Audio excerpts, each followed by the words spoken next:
Welcome back to the deep dive. If you're passionate about gardening, you know the propagation stage, turning, a tiny cutting into a robust plant. That is often the most expensive and time-consuming part of the whole operation. Oh, for sure. You can easily bankrupt yourself buying specialized rooting hormone, high-end drainage materials, and then spending hours just moving tiny plants from one pot to the next. They're all looking for the cheat code. And today we have a fascinating stack of sources, detailed notes from a professional gardener who spent time observing these mass production nurseries. Right. These aren't hobbyists. These are operations that survive on maximizing their yield while minimizing labor and material costs down to the very last penny. So our mission in this deep dive is to really extract that professional efficiency. We're essentially doing a deep dive into the calculus of cutting costs, literally. Literally. What corners do the professionals cut? And I think crucially, how do they cut them without sacrificing the success rate? Exactly. When you look at how these nurseries operate, they are proving a fundamental point. Superior technique can often make expensive input completely unnecessary. Okay. So we're unpacking 4 specific techniques they use to achieve, these really high success rates with the cheapest possible materials and the least amount of future labor. This is a study in engineering simplicity. That sets the stage perfectly. Let's start right where the plant starts, the container. The system relies heavily on one major philosophical shift, which is eliminating future handling. That's the first major efficiency play. In traditional home gardening, or even, smaller operations, you root a cutting in a small cell tray, you wait for roots. And then you have to bump it up. You have to bump it up, transplant it into a larger, maybe a 4-inch pot before it can be sold or planted out. That's a 2-step process. Double the labor. And double the risk of damage. I remember losing like half a batch of peppers one year, just trying to move them from those cell trays to the 4-inch pots. It's fiddly, it's time-consuming, and it introduces transplant. Transplant shock. That's it. Yeah. The nursery notes describe a system that is designed to just eliminate that step entirely. They use hundreds of cuttings individually placed in these small, flexible, black plastic bags. Just little bags. Yeah, they're cheap, they look almost disposable, but they serve as the plant's only container until it's ready to leave the nursery. So it's the ultimate set it and forget it until harvest time. Pretty much. I mean, if we try to quantify the savings here, eliminating one huge handling step per plant, you're dealing with tens of thousands of cuttings. That is an enormous reduction in personnel hours. It's massive. And we'll keep coming back to the value of that labor saving. And beyond the sheer labor hours, there's the material cost. These little flexible bags are exponentially cheaper than the rigid, durable plastic pots you'd normally use. Yeah. And because the plant never moves, you avoid that biological stressor of transplant shock. The plant spends all its energy rooting and growing, not, recovering. So, okay, we've solved the labor problem with the container choice. Now, what do they put into those simple containers? That leads us straight into our second point, substrate and savings. This is where it gets really interesting. Yeah, this is where they throw out pretty much every piece of conventional advice you've ever read. Right. When you look at high-end propagation mixes, the whole goal is drainage and aeration. To get that, most gardeners spend a fortune on amendments. Expensive peat moss, cocoa coir, Or perlite, the little white balls. or the star of the show, perlite, exactly. Those materials are often the single biggest cost after the plants themselves. Oh, I can attest to that. A giant bag of perlite costs a small fortune, and you feel like obligated to mix it in at 30, maybe 50% of your total volume just to make sure the roots don't suffocate. So the nursery sources, they reveal this radical cost-cutting measure. They use common, natural, yellowish-brown soil. Yeah, the kind of inexpensive local bulk soil you might use to, backfill a raised bed. And crucially, the notes state they are not incorporating those expensive specialty amendments like coir or perlite. Wait. The source material says common yellowish-brown soil. Yep. That runs completely contrary to every propagation textbook, which all warn you that common soil is too heavy, it compacts too easily, and it will absolutely suffocate fresh, delicate roots. How do they justify that kind of risk? This is where we see the efficiency trade-off. Using common soil it slashes the material costs. Okay. They accept the physical limitations of that soil, its tendency to compact and hold water, and instead they choose to solve those problems externally, not internally. That's the key.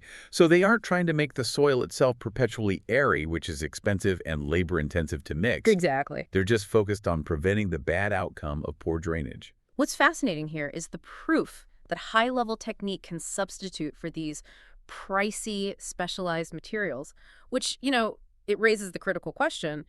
If they skip all the drainage materials, how on earth do they make sure water doesn't pool and cause rot? Especially with cuttings that need high humidity. Right. That takes us directly into segment 3, engineering drainage. They solve this with structural design and elevation, not soil composition. It's actually a really elegant, low-tech solution. It is. It's this powerful two-part system that ensures efficient water management, and it's what lets them use that heavy, common soil successfully. Okay, let's start with the container modification. It's not just a bag with a single hole at the bottom. No. The notes really emphasize that these small, flexible bags are designed with numerous drainage holes, not only on the base, but critically around the sides near the bottom edge. The sides. Why is that so important? That side drainage is the real stroke of genius. It relates directly to basic water physics. If the only drainage hole is on the bottom, water will stubbornly stay stuck in that lowest quarter-inch of soil because of surface tension. The soil at the bottom acts like a saturated sponge that just never truly drains. And waterlogged soil means death for new roots. Precisely. Those side holes, they break that surface tension immediately, and they let water escape horizontally as soon as it nears the base. It's a rapid exit strategy that stops water from ever pooling in that bottom layer of soil. That makes perfect sense. So the side drainage handles the immediate physics issue. What's the second half of this drainage engineering equation? The second part is elevation. The cuttings, sitting there in their common soil-filled bags, are all placed on an elevated plastic mesh tray. Okay, so this dual approach, the perforated container plus the elevation, that's what's critical. Yes. Because it eliminates the one remaining hazard, standing water beneath the pot. If the bag were just sitting flat on a table, the water that drains out would just get reabsorbed by the bag's base, capillary action. Exactly. The mesh trays lift the container just enough, ensures there's a clear air gap between the base of the bag and whatever surface is below it. Right. This guarantees the water drains completely and instantly. It ensures that heavy, common soil stays aerobic even when you're watering a lot. So if we connect this to the bigger picture, it's a masterclass in strategic thinking. Instead of spending money on lightweight minerals like perlite, they spend minimal money on engineering a structural solution. Perforated bags and elevated trays. They prevent the cause of waterlogging instead of trying to, texturally alter the soil itself. It's just brilliant. It's strategic efficiency. It really is. So we've got cost-effective containers that eliminate transplanting. We have cheap soil and a smart drainage system. But even with all that low-cost engineering, cuttings are still delicate. Right, they're biological entities. Which brings us to segment 4. This is the non-negotiable step.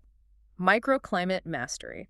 The environment itself, that's the final piece of the puzzle. You can streamline processes, you can swap materials, but you can't compromise on the biological needs of a wounded plant that's trying to grow a new root system before it dehydrates. That's absolutely right. A cutting. It lacks the ability to pull water efficiently from the soil until roots form. So it needs two things: protection from intense light and really high humidity to reduce water loss through its leaves. And what specific setup did the source material describe for creating that essential environment on a mass scale? The plants are all placed under a covered, shaded net. The notes indicate this structure is just fundamental for all fresh cuttings, regardless of the species. When you say shaded net, what are we talking about in practical terms? Is this like 50% shade, 70%? In high-intensity professional propagation, you're usually looking at a black or dark green shade cloth that provides 50 to 70% shade. Okay. It drastically cuts the intensity of direct sunlight, which, prevents the leaves from scorching. But the net does so much more than just block the sun. How does it help with the humidity? Well, the structure itself, being enclosed, it creates a bubble. The water evaporating from the soil surface, plus any misting they might use, it gets trapped under that netting and the cover.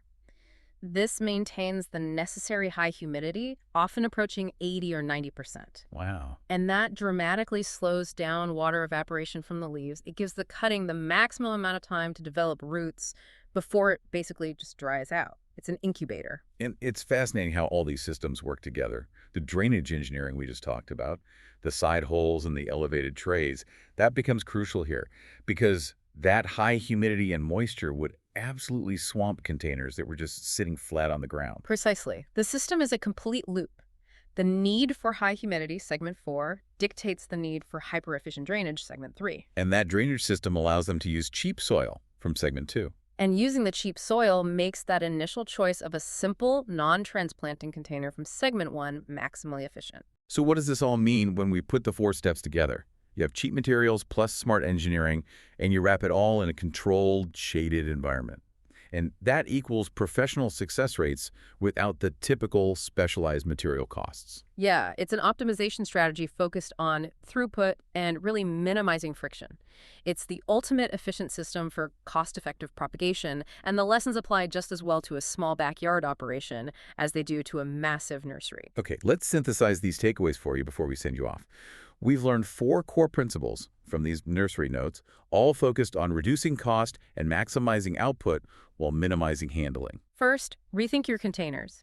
Use a small final destination pot like that flexible plastic bag that just eliminates the massive labor cost of future transplanting and reduces transplant shock. Second, feel free to use common, inexpensive soil, as long as you stick to the third principle, which is the non-negotiable part. Yeah. You have to implement a dual drainage system.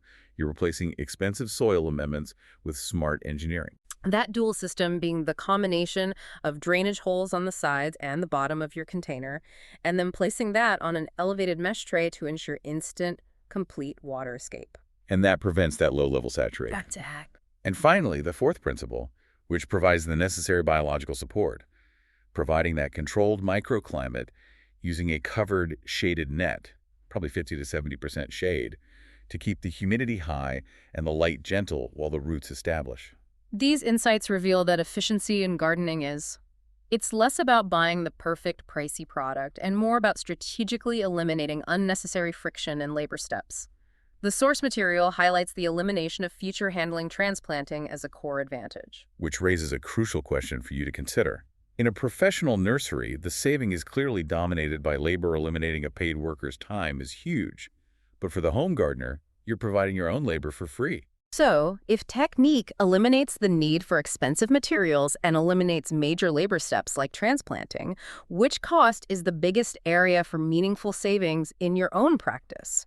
Is it the material cost of perlite and core, or is it the cost of your personal time, that weekend hour you save not having to pot up 50 seedlings? Understanding whether your bottleneck is time or money will determine which of these 4 principles you should focus on applying first. And once you've engineered your propagation to be this efficient, how can you apply this thinking, this relentless focus on minimizing input while maintaining success, to other areas of your garden? Consider the strategic value of simplicity. Go forth, engineer your drainage, save some cash on perlite, and enjoy that zero transplant efficiency. We'll catch you on the next deep dive.